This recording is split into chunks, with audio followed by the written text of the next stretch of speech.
We are live. Welcome back to the Guns and Mental Health Podcast. It's a pop-up podcast. I am joined today by my co-host, Kevin Berry, my other co-host, Kenny Barlow of Regal. How you doing, Kenny? Doing well. I'm not doing so good. No? I self-diagnosed, Thursday? I think I had Easy E AIDS. That's what I came up with. On Thursday, I definitely had Easy E AIDS. It was over. I was like, this is going to be interesting. I got to say goodbye to everybody. That's the WebMD problem. You can't be Googling your symptoms. Exactly. But I'm finally up and moving around. I've been laying around. I got the worst cold, but we're going to push through this because sometimes I believe it's mind over matter when it comes to these things. Kevin Berry, how are you doing? Good, Kenny. Kenny looks like he's having some technical difficulties. Yeah, this wouldn't be a Walk the Talk America podcast without problems. Kenny's internet connection has EZH right now. So for the listening audience, we're bringing on Kenny to talk about his experience at the National Research Conference for Prevention of Firearms-Related Harms. What I wanted to do was give everybody that was in attendance there that would come onto the show on short notice while it's fresh in their mind and give them a perspective on what went on at that conference. If anyone wants to play some catch up on it, obviously I went first last week. Then we had Rob Pincus on. Everyone has a different perspective. Like I said, my perspective is one that sometimes is a little naive. I think everybody thinks we're great, whereas some of the other people might have seen it differently. So I think if we can get Kenny back, that's what we're going to talk about. But just a little recap of the conference for those that are, there he is. Little recap of the conference. This is, I think, the third year it was held. It was held in Seattle. This is pretty much the first time that I would say real Second Amendment gun industry folks had representation at this conference. There was Kenny from Regal. There was Rob Pincus. There was Bill Broussard from NSSF. There was David Yamani, who is a professor. I think he's gun industry adjacent with his work that he does at Wake Forest. And can you think of anybody else, Kenny, that was there that... No, that sounds like... Say one of ours? No, that's... Okay. So while you disappeared, basically was giving you a little bit of a recap of, why you're on today. And I kind of want to just give you the floor and get your thoughts about how did you feel about this? Because you had some experiences people that have heard us talk about this in the past know that we all weren't together. We were going to different, I guess there are little conferences within the conference, that were all going on at the same time. So there were a lot of times when Kenny would experience something that I didn't experience for whatever I was sitting in, or maybe he was in a conversation with somebody that was there. But how do you feel about it, Kenny? How did you feel about the National Research Conference for the Prevention of Firearms-Related Harms? I actually had a great time there. I thought it was a very interesting conference, and I was delighted that they were welcoming of firearms industry people. With Regal, we do a lot of suicide prevention programs through like the VA and through DOD, and a lot of our customers with our cable locks and things like that, with a lot of municipalities and all that. And a lot of these institutional customers and like the medical schools and things like that, we're already a provider. So it was great to actually see some of the people that we work with at these institutions, and then also see what kind of research is out there being done,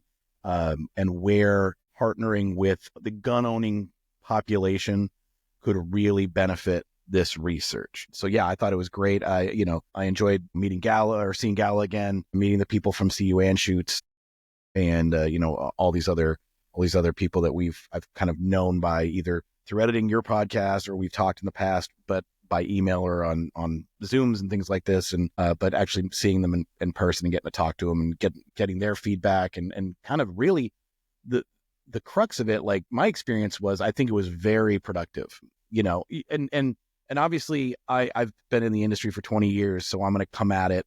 Initially, I'm coming at it I'll admit I was coming at it kind of biased with my own take on it, the feeling of, I don't, they don't want me here, they don't want us here mentality. But, we met a lot of people that are really just interested in doing good work to really prevent firearm related injury, and I thought that was great. We sat through, you and I and Pincus would sit through a few of these presentations. What I specifically sat through things that is in the Regal milieu. right? So safe storage, suicide prevention, and things like that, harm reduction, and all the storage methodology. There was all these different categories. The way they kind of run is all these different researchers are doing, and for people who haven't been to an academic conference before, like you write papers and you present. There's tons of these conferences for tons of different things in research, and so they perform their research over the course of however long, and then they write it up and then do these small presentations. And they tried to group them by category. Like, what was the one that like that first one was all about who is the firearm, who are firearms, who are people that are storing firearms, what methodologies, things like that. And then there would be 4 or 5 of these presenters all doing different work inside of that category, so to speak. There was some really good research, and there was some stuff where when I was sitting through it, I was like, okay, I know what this category is supposed to be, but none of this stuff really either A, belongs in the category, or they're not really talking about the category, which is fine. I understand. It's the third, what did you say it was? It's their third conference. And I think that they're still trying to like figure out some of that stuff. And I think next year with suggestions, it'll get better, but I enjoyed a lot of it, and there was great research being done on certain topics like suicide prevention and safe storage. Your panel was easily the most well regarded from what I experienced and from talking to other people. It had the most people get up and ask questions at the end. It had the most people hanging out and talking, like so much so that people were like late going to the next sessions because everybody was trying to hang out and talk to everybody on that panel. And I think that was because of me, right? It was specifically because of you. I did my own research while at the research conference, and the polling I did suggested they were all wanting to talk to Mike. That's good. Yeah. I like that. Yeah. We're going to go with that. Yep. Everybody, let's give it up for me. Yes. Yeah. No. I think, so when I look at this conference, right, I looked around, and you're right. There were so many people that wanted to speak with us or just had a genuine curiosity about kind of how they could do everything better, how we could help them, using us as contacts, right? I've already been contacted by like 3 people that have said, hey, I'm doing this and I'd love to pick your brain. But then, there are people there, I guess it falls into categories. There's those that want to help or are genuinely curious that have no issue with guns. Then there's those that want to help and are genuinely curious that really hate guns, but have figured out a way to put that aside. And then there are those that, just don't like us. Yeah. Right. And I think there were times it's not necessarily us. Yeah. Us specifically, but what we represent. I kept referring to it with other people there at the conference as our side of the house and their side of the house. And when I would say that, people kind of knew exactly what I was meaning. But yeah, I agree. Yeah. It's, you could feel it sometimes, the energy, or, just them not wanting to hear it. And then other times there were instances where I had felt, like someone who would take what I'd say, they'd get a little defensive, and then they would come back later and say, like, I was digesting what you were saying, which I totally respect. Absolutely. Right? Like that's really what the goal is. It's like, I know I'm not going to change all your minds, and, no one likes anything they do to be crapped on or pointed out like with a flaw.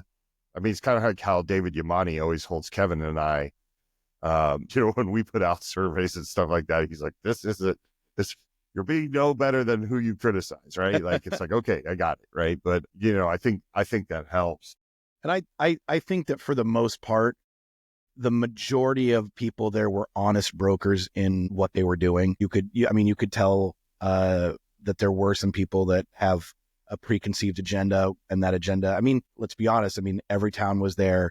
Brady was there. Moms Demand Action was there. So there was it's one of those things where we're on opposite ends of the spectrum as it relates to policy goals. But I think that the most of the people, like you said, they were interested in having conversations. They were interested in nuance, which is what I love. It's real. The problem gets into, if you think about it, it's really hard to discuss nuance when you do research like this, when you're trying to do populations level scale research, and you're just quantifying people into categories and going, this is what we saw. It really has a problem. It pushes all the nuance. It flattens all the information, and it pushes out all the nuance. Not because they are being dishonest brokers, just because that's the nature of a lot of of research, right? It's just numbers. It's raw data, right? So, but then there are some people that like to couple, like their sample sizes. Like when you were talking last week with Rob about the it's always children are 0 to 19. And then, you know, I sat through another presentation where their argument was, if we just did what the military does, because the military is full of highly trained, they're the upper echelon of everything. And I'm not saying that they're not, but there's two competing myths when you have one person saying that 18 and 19-year-old are children, and you have another person saying military-aged people are the pinnacle of firearm safety, security, and responsibility, you know, being able to use firearms appropriately. So there's two things going on. You have 18 and 19-year-olds that are children, but are also simultaneously these paragons of firearm safety. So which is it? You know, and I made a joke to Pincus when I said, it sounds like the solution is mandatory military service from 18 to 20, because it'll solve two problems. It'll take 18 and 19-year-olds out of the firearm harm statistic and put them into the military, which will teach them to be the paragons of firearm safety and whatever. It kind of solves all the problems. And I'm not advocating for mandatory service, but it's when you play with that thought exercise, it kind of makes sense that there's competing narratives. And I'm not, and again, to be my own critic about nuance, I'm sure there are, I'm flattening things down myself and squishing out the nuance, but there's conversation to be had there. But it was, for all intents and purposes, I think that there were a majority of honest brokers there really just trying to help. And I saw that specifically with there seemed to be two sides of the house on there too. There was policy researchers and there were public health and medical researchers. And the policy research people tended to be the ones that have narrative. And the only way I could describe it, or the only way I could couch it, is the best way I could explain it to be that if you are purely doing policy research specifically so that you can make changes in laws, you're going to kind of create a walled garden of ideology. It's really easy to surround yourself with people who think the same way, who will bounce ideas off you just because your stated goals are all the same, right? And you don't really have rubber meets the road contact with people like you and me and other people in our industry because they don't have to, right? So a lot of their policy prescriptions are all like on the policy side of the research. It's always like, it's really simple.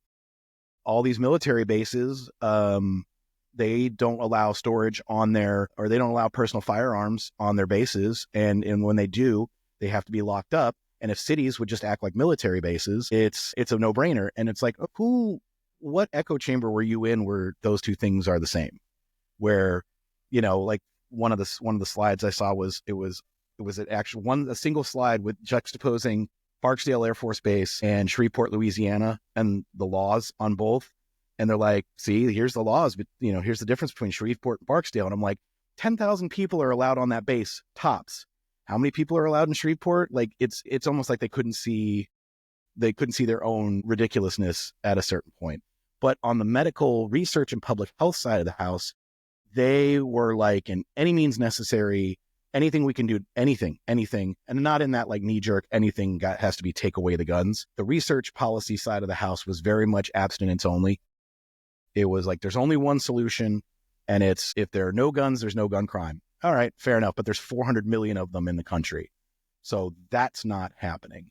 And the public health side is more like, you know, it's full of medical doctors and things like this. And you can't sit there and as a medical doctor, you don't have the luxury of not treating a Trump voter or a gun owner or a Harris supporter or a Biden supporter or a radical anarcho-libertarian, right? Like you don't have that luxury. You just have to treat everybody. And so their solutions seem very much like safe storage is good, locks, and own safes, anything. And then they were very, very interested in technology. They liked talking about any innovation. Like we have a Regal, shameless plug. We have this biometric cable lock that we're going to be. I was going to let you do that. Yeah. we have this biometric cable lock that we're going to be launching Q1. Actually, we'll probably have it by SHOT Show is my hope, but more like February. But I was showing it to all the people at the research conference, and everybody on the medical side of the house was enamored with this thing. They loved how it solved the problem. It was a lock. They loved how it was easy access because, there are gun owners who just they want to have their gun. They want to be safe and secure. They want to keep it safe and secure, but they also want to have easy access to it. They loved how quick the biometrics worked and all this other stuff. But the policy side of the house wasn't interested in that. But they really loved innovation and technology. Sorry, that was a very long run-on thing, but that was just some observations I noticed at the outset. Kevin? Yeah, it's interesting. No, it's interesting you bring up, or the researchers brought up, like the military, and as an example, 10 minutes, 15 minutes before we did this show, Chris Jackman sent over some findings or research. I haven't had time to read through all the numbers or all of it, but essentially it was majority of service members interviewed for indicated that they would limit what they share with mental health providers, worrying about who that got back to and all the repercussions, to where we see the military being put up on a pedestal, but then this other information kind of contradicts that. That seems like there's work to do in their world too. I think that there's work to do everywhere. I think that that's a fair to say. Like and again, that's the lack of nuance when you're presenting. And again, it's rough when you're trying to create policy prescriptions and your single focus policy is no guns. It should be an all approaches thing. And I think that our influence, the gun industry's influence on the research industry, for lack of a better word, on the way we can help them is to put them all in touch with responsible firearms owners. They need to know that there has been a sea change, even in the 20 years I've been in it. But I remember Pincus was talking about the research presentation with the using 1993 data. The idea that there has to be a belief and a realization that there has, since 1993, been a sea change as it relates to the culture of the firearms owner and just marked shifts in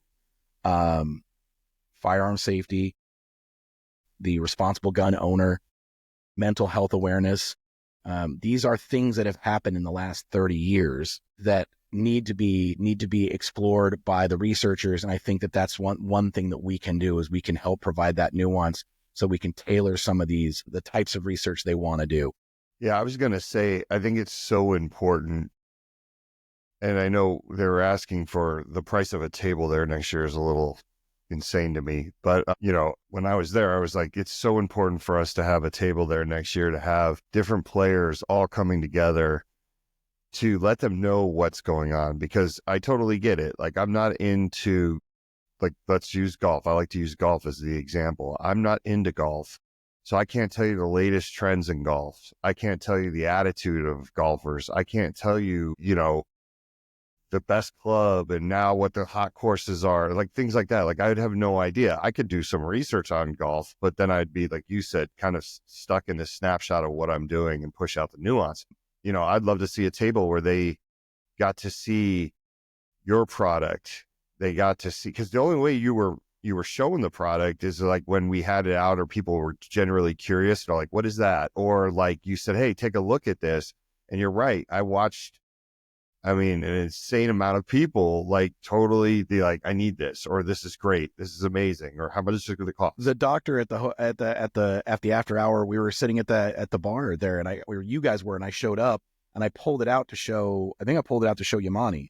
You were like, hey, show this to Yamani, and I did, and I activated it once, and there was a doctor that was chilling with you guys who I had never met at the conference, and at the end of the bar, she was like, I want 100 for those in my clinic right now.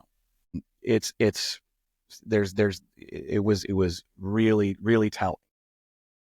Well, I think a knock on us as an industry is that we're not very innovative, like with technology when it comes to safety. And I think that's starting to change, but they're not, like I said, they're never going to know unless they find out, or they're never going to know of a Walk the Talk America unless I'm there speaking, right? Like, we cannot expect them to be like, oh, I'm going to pick up and like go to the NRA show, which is, technically someone can go to, they can get into the SHOT Show, but that's an industry only show, yeah. But the NRA show is open to the public, but then again, it's the NRA show, right? So a lot of these people have already have that, the well's been poisoned when it comes to the brand of NRA. They're not going to just go to an NRA show. They don't even know if they're welcome there. So if we go attend their shows to let them know what's going on, I think you'll see a little bit of an attitude shift towards us, whether it's, may happen subconsciously, but I think it would be important for them to understand what's being done already, because I've had instances where people come up to me and they're like, "Hey,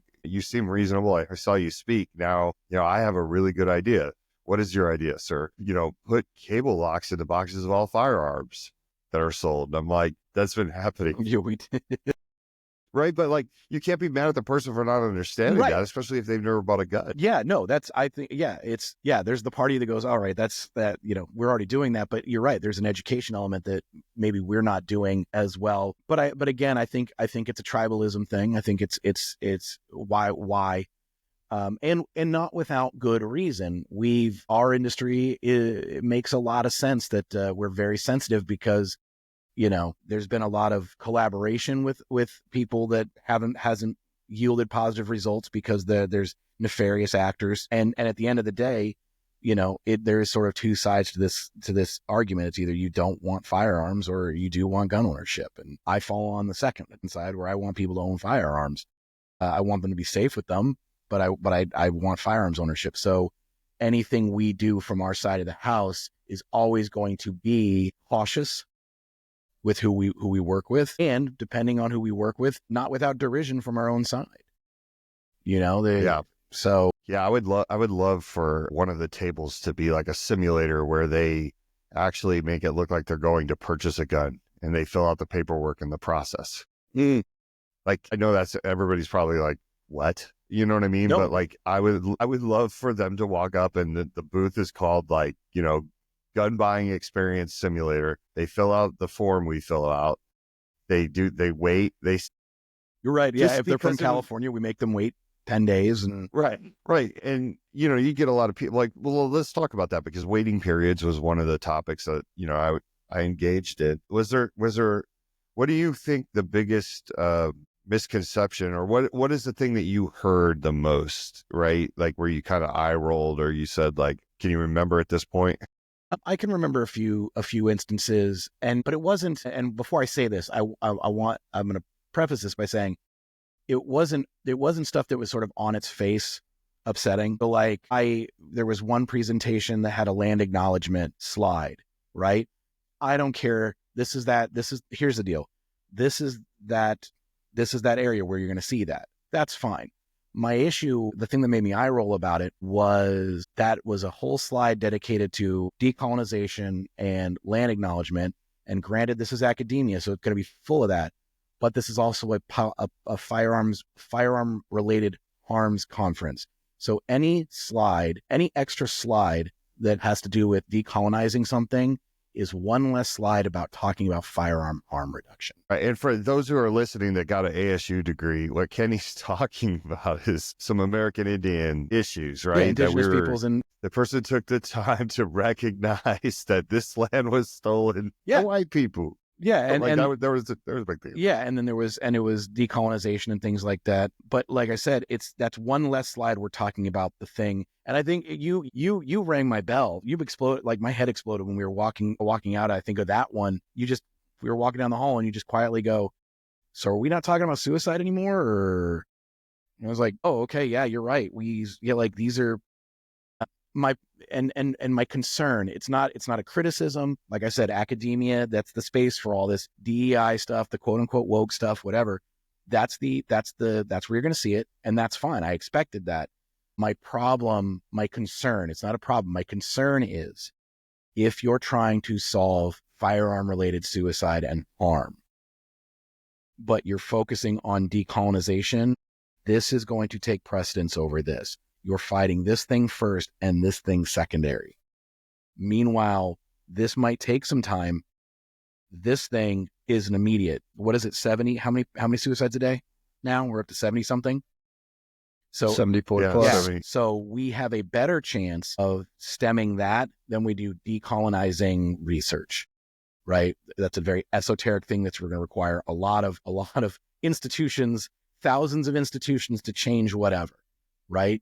Right now, we can actually do something about firearm-related harm by locking up guns, safe storage programs, responsible shooter initiatives, things like Kids to Kinks, things that you're doing.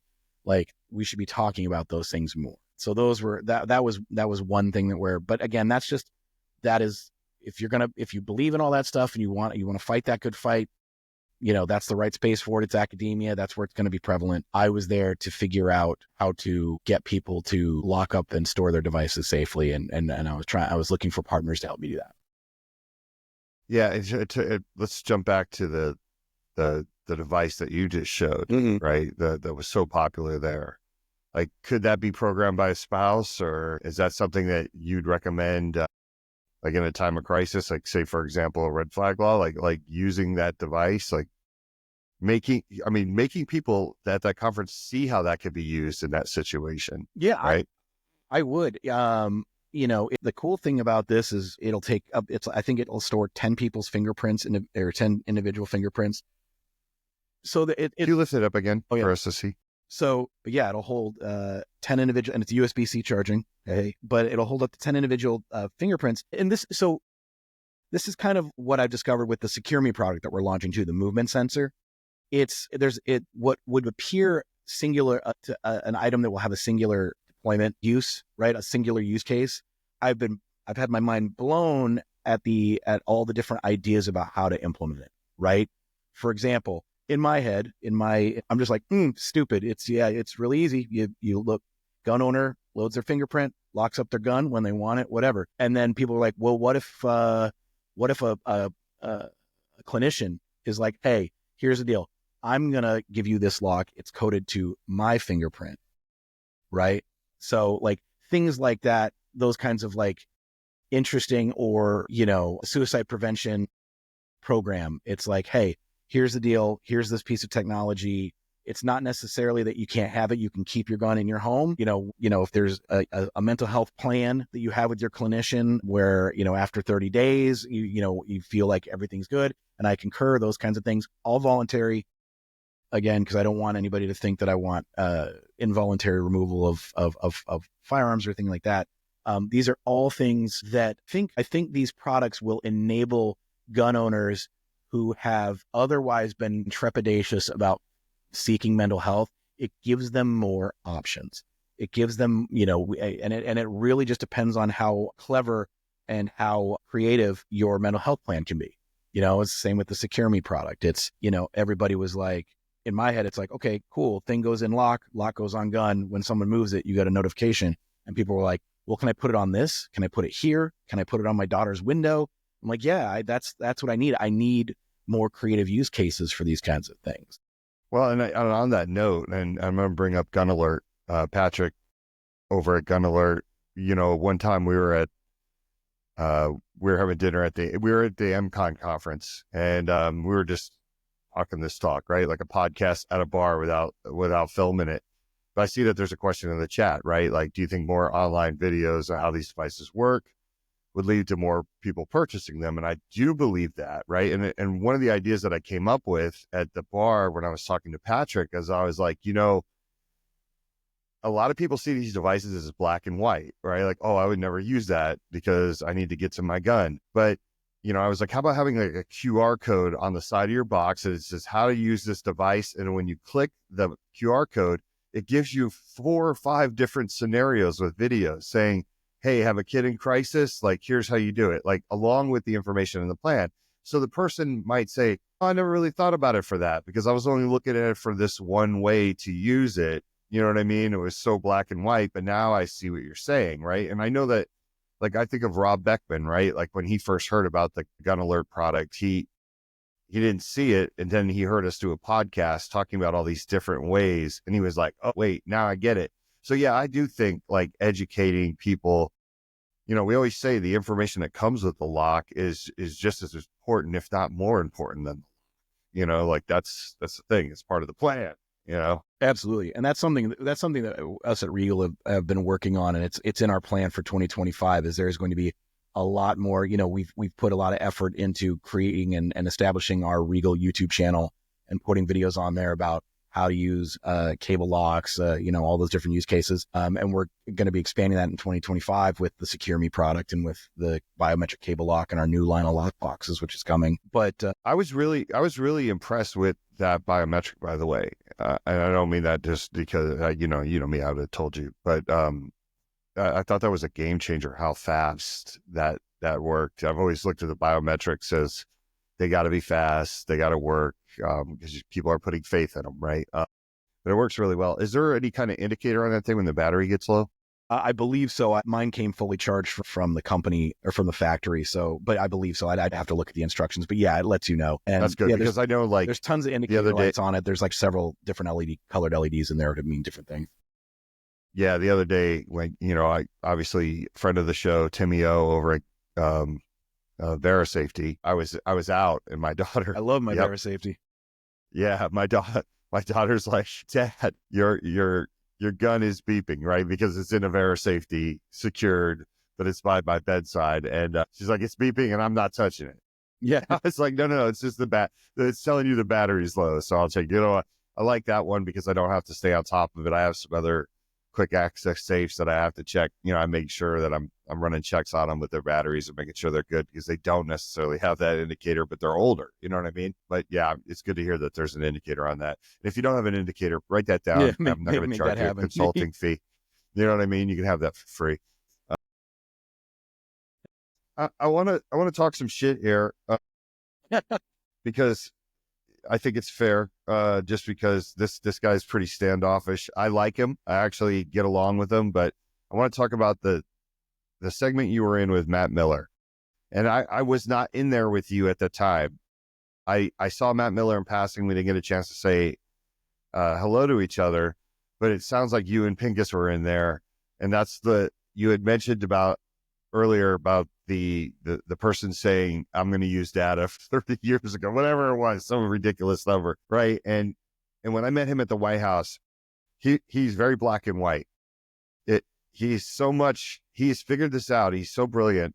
He figured out, like, if you don't drink alcohol, you won't get drunk, right? And that's okay. Like, that's fair. And if you are not around a firearm, you cannot use it in a harmful way. But once again, amazing, right? Like, clown world or cartoonish. Yeah. But anyways, talk about what went on in that conference, because I remember you coming out. Pincus had his thing, right? But you came out, and I remember you said some interesting stuff. Oh yeah. So let it fly. No. It's so when we were, I didn't do any. So yeah, the two issues that I had with the presentation by Matt Miller were the use of 30-year-old data when there have been huge changes in culture, technology, innovation, and programs geared towards safe storage, mental health, suicide prevention, all that, right? So 1993 was, for all intents and purposes, the Wild West as it relates to gun ownership. You know what I mean? That was the same year that Waco happened, right? That being said, it was a chief concern of mine was the old data. And then his principal suggestion was basically that the abstinence only approach is the only approach that prevents firearm suicide, the end. And that people who locked up their guns still committed suicide, and people that didn't still committed suicide. So his whole premise was, since the locking device doesn't cause a difference, then there's no point in having them, basically. And I found that concerning. And but I let Pincus do the driving, and I just sat there and watched the interaction, because I obviously wanted to have a couple of questions with him regarding the old data, and maybe just have a word with him about what he's presenting and how he's presenting it, especially because I know for a fact that stuff that I make, that my company makes, saves lives. Like, I know that for a fact. I got told that at a VA DOD conference. You know what I mean?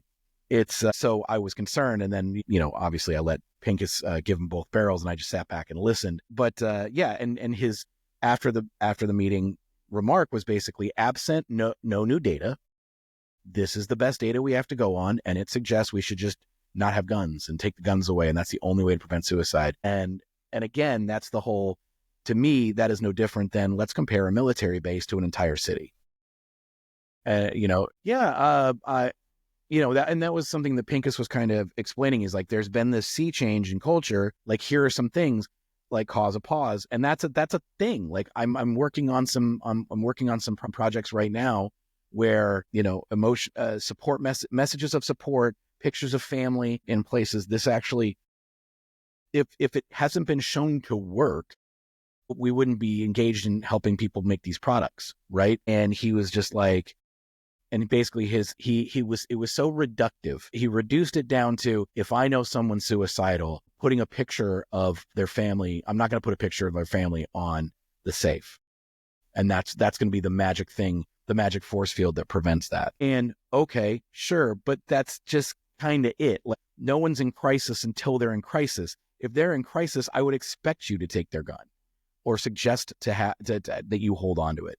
But at that point, we've already crossed the Rubicon, so to speak, right? The point of messages of encouragement are the constant reminder every day, you mean something. These people mean something to you, so that you don't proceed into crisis. A pause is designed to stave off that crisis, right? And create that time and space. I like to call that a wedge. It's like, if you think about it, like, time is one angle of the wedge, space is the other, and you shove that in between the ideation and the action. And yeah, that's the whole point of it. And it felt really reductively dismissive was my Kevin, concern. it'd be interesting to have you there to kind of hear someone like Matt's message. Listen, like, walking through this right now, like, if I was sitting down with Matt, because I have had great conversations with Matt, and Matt has been impressed with some of the things that Walk Talk America has been able to accomplish, like the cards in the boxes and stuff like that. To give Matt the benefit of the doubt, maybe he is talking about, like, in a crisis moment at the worst stage ever, right? Like, that's not going to stop anything. Like, I'd have to clarify with him, because that's the whole thing. Do you just throw your hands up and do absolutely nothing and pray that, government restriction comes in and saves the day, which we all know won't save the day regardless. Once again, it's a clown or cartoon world. I want to give him the benefit of the doubt that maybe he's just going to that extreme, but he and does get a little animated. Sure. And to my point about the nuance, like, it's all data, right? But so he flattened out any nuance, but it feels like he lives in a world without nuance based on that's fine. He can view the world that way. And I think the thing that quote unquote triggered me, or just kind of took me back, was I was taken aback by, was the idea that what we're doing doesn't help. And I think that's what really, that's when I came up to you, I'm like, well, I might as well pack it in. What we're doing doesn't help.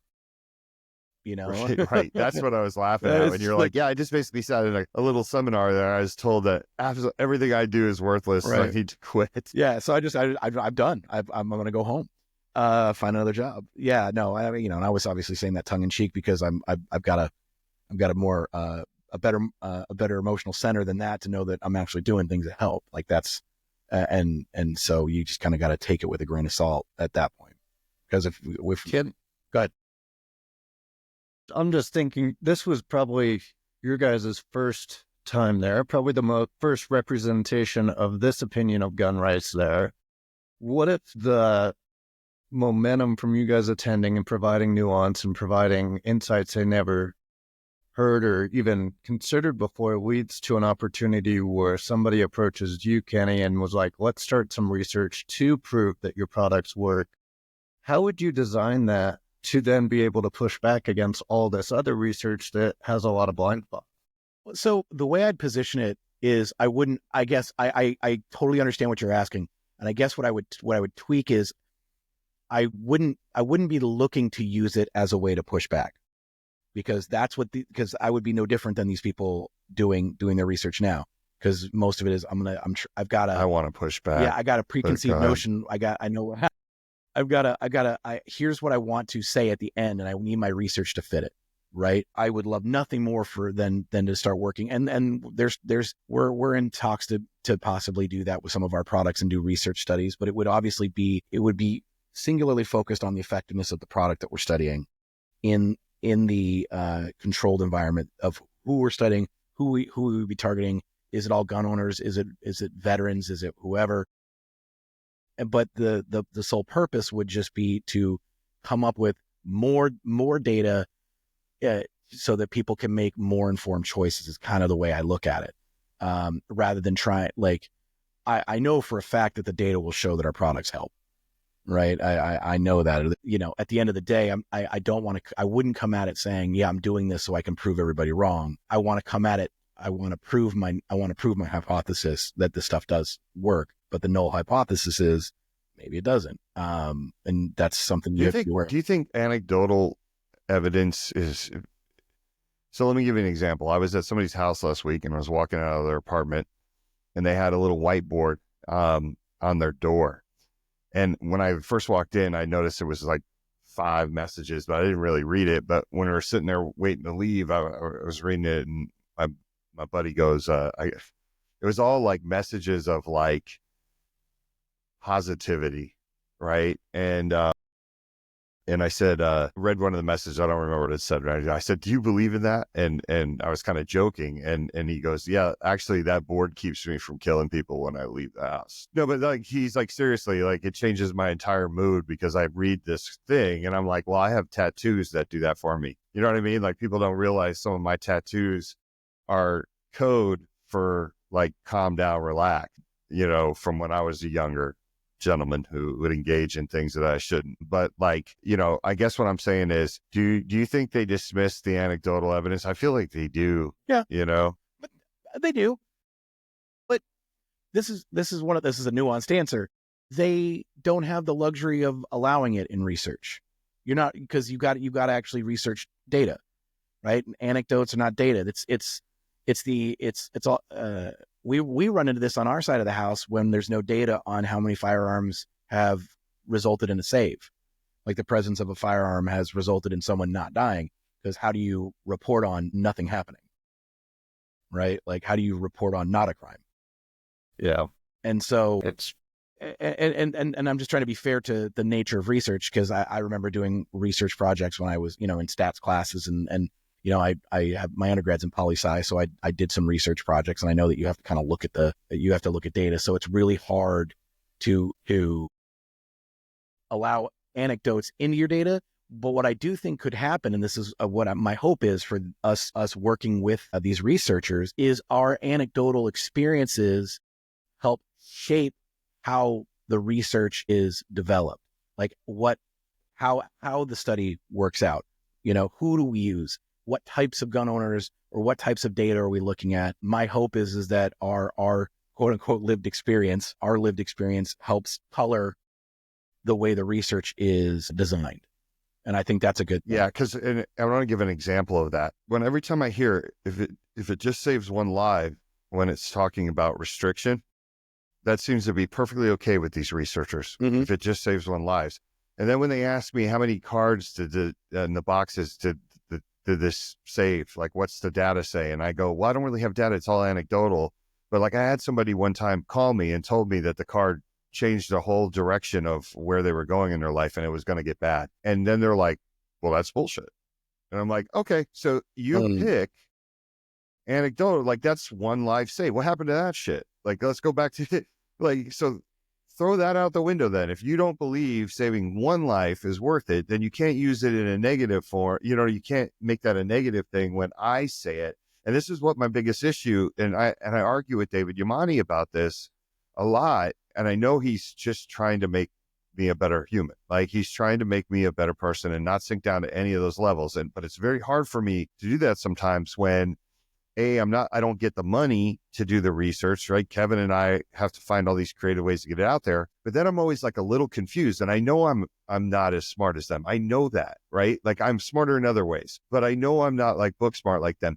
But when they get up there and they tell me things like, we conducted this research by standing out front of gun shops and giving people a $25 gift card if they filled out the survey, I'm like, how is that any different than when Kevin and I were just blasting it off to gun people saying, we really want you to take this because we want to see what your opinion on this stuff is because we get these really goofy numbers.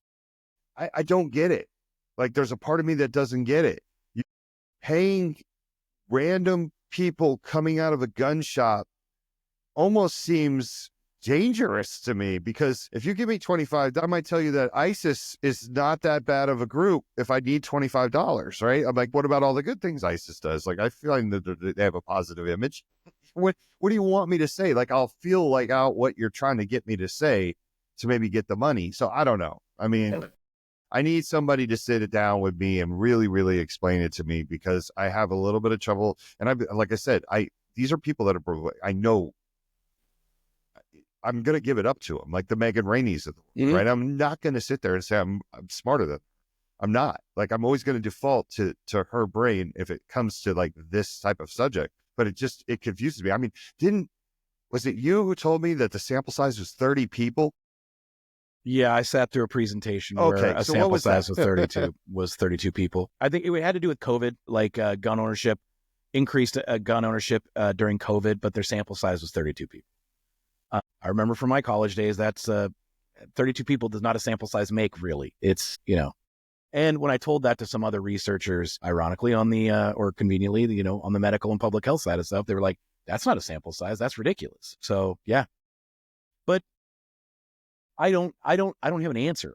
Like, and it's almost, and there's a part of me that kind of sides with David Yamani to an extent where you go, it is what it is, right? Like that old tautology kind of makes sense. Like, this is that world. This is the rules of that world. And it kind of is what it is. And, maybe at the end of the day, with what is different than you sending out the survey to gun owners and a institute of higher education or doing the same thing is the fact that they're an institute of higher education. I mean, maybe that's part of it. I don't know. But it does, yeah. I get, and don't get me wrong. I'm not trying to downplay your frustration, because I get how frustrating that can be. Yeah. I was sitting, but go ahead, Kevin.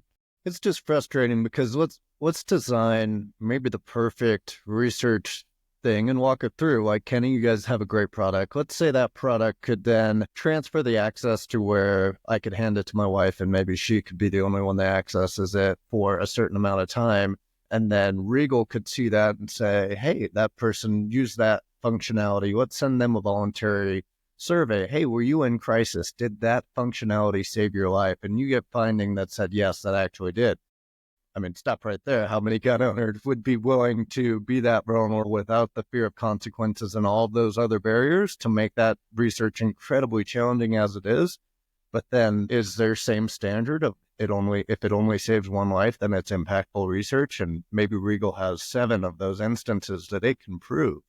Is that going to do the momentum, or are they going to have that same energy that they've had on their own research? I don't know. Yeah, I don't know. Like I said, my sole desire as a person in the industry, but also representing Regal Products, is I want to bring our products to these researchers in any which way we can to help get them implemented in a firearm owner's life, whether it's our lock boxes, biometric cable lock, our regular cable locks. And then I want them to know that we want to support them in good faith research on this kind of stuff, especially Kevin, people like Gala and, everybody at Anschutz, and I don't even know if I'm pronouncing that correctly, at CU, and over at who's the doctor from California? She's a psychologist, I believe. What school is she at? UC Davis. UC Davis. The program over at UC Davis. Amy Barnhurst. Amy, she's lovely. And yeah. And my sole goal with anything as it relates to this research conference is to do my best to make sure they're aware of the products and the innovation that we're doing, and see how we can help shape research such that we actually get the message out there that safe storage is non-controversial and it actually saves lives. Yeah, I feel like a lot of what I heard too was a lot of complaining that it was tough to get gun owners to answer these things, especially like the people from 4-H that were there that were like, I remember one of the people from 4-H was like, I thought because I am a firearms instructor and I am an NRA certified instructor, which I think is like saying I'm in the military, so I'm an expert of weapons. Like, to me, like, I don't know how many times I've heard someone say like, I am a certified NRA instructor, and then they start talking about restricting guns. Yeah. Like, just because you said that, it's like me saying I played Madden, on the PlayStation, so now I'm pretty much an expert in a 3-4 defense. Like, to me, that's just crazy. But anyways, Kevin, do you think that I think one of the sole reasons people were taking our survey is because we explained to them why we needed them to be honest about it. I'm sure there are a lot of gun owners that wouldn't have taken that first go around, and we had 361?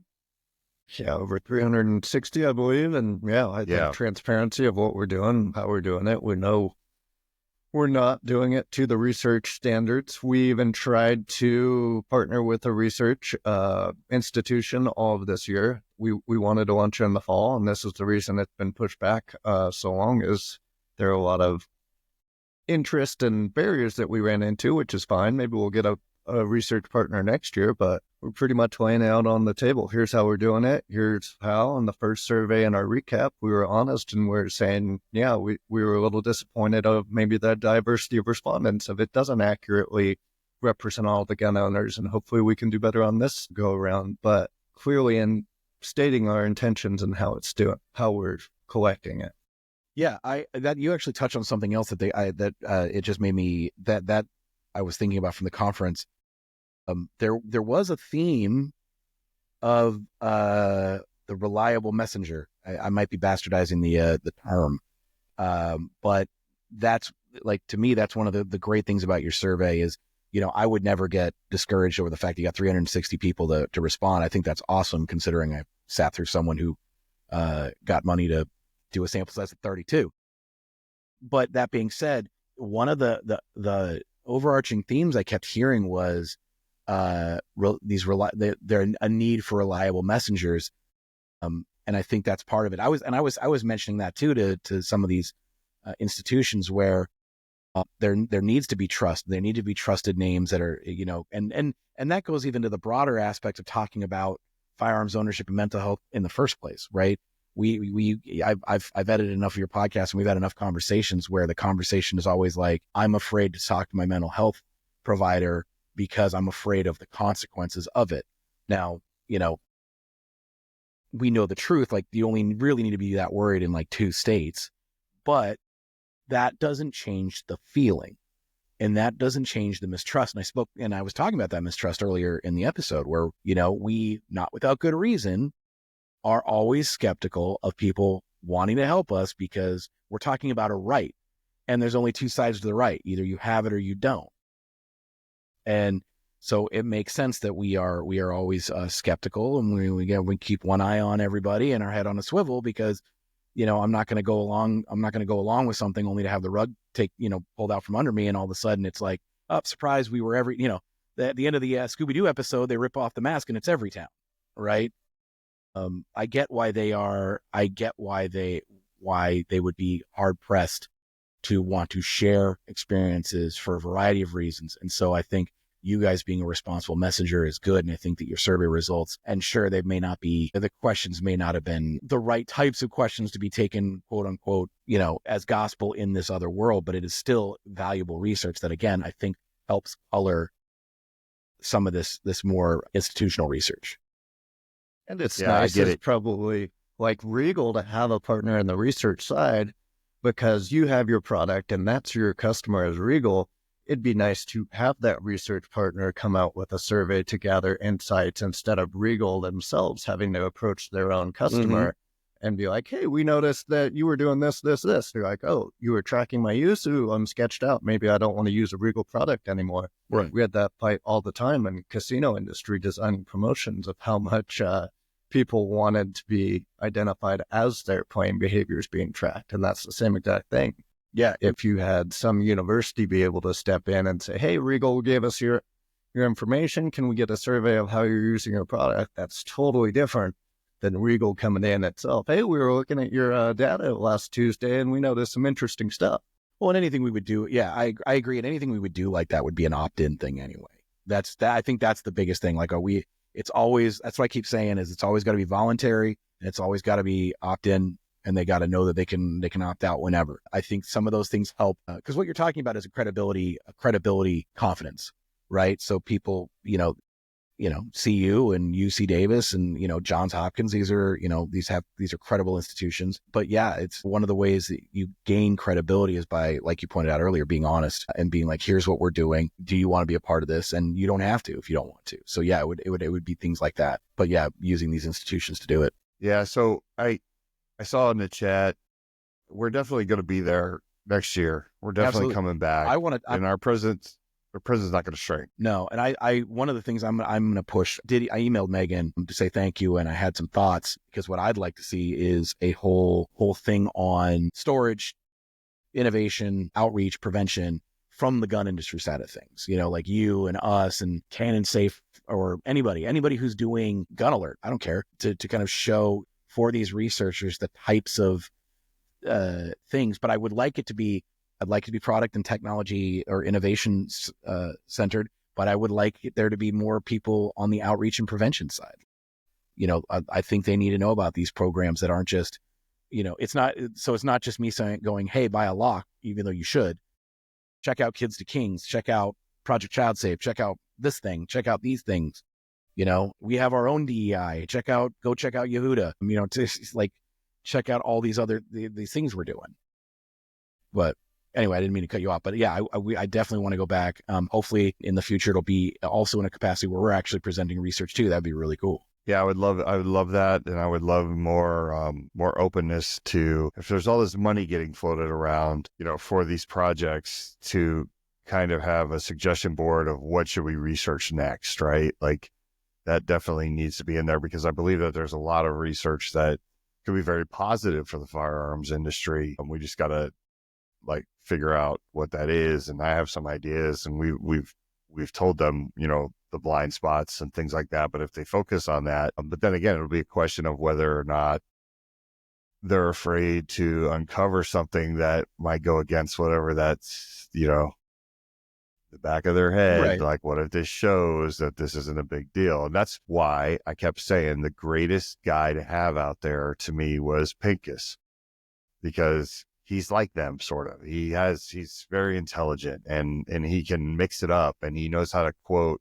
Obviously he's looking back at cases, law. He does a little bit of everything, and he's not afraid to make a room full of 800 people pissed off by pointing out a truth, where a lot of people are like, I'm not going to go up there and say this. He doesn't have a problem with that. Yeah. So, we've found a really good lane for him. Besides all the other great things he does, but we really found a specialty of his that he could, because he doesn't take things personal, and he doesn't get loud and animated and let his emotion show. But yeah, I think that's why it's so important that we keep showing up, and we keep kind of saying we're here, and, we're not going to let everybody else control the narrative. And also, and it's important for us to, again, about, as I talk about coloring the way the research is designed, they don't know what they don't know, just like we don't know what we don't know, right? So, they're, in terms of products, it might stop at a Google search of cable lock, and then they found us and whatever, right? That's why it's important for us to, and to your point, they might not feel comfortable coming to NRA or whatever. And so we have to come to them. If their only experience with shooting an AR-15 is some effete New York Times reporter who shot one once and claimed that it was the most violent thing he'd ever done, then that's going to be their only experience. But, even though the AR is the most comfortable to shoot in the world, but that's neither here nor there, but this is all they know. And so us being able to be a resource, I think that's the key. I think us being a resource for them, for good faith actors in research, is the thing. One of the things I emailed Megan, because I said, I noticed in a lot of the presentations, there were comments in the PowerPoints about I couldn't find a royalty-free picture of a gun, or, I saw a photo of a cable lock being used incorrectly.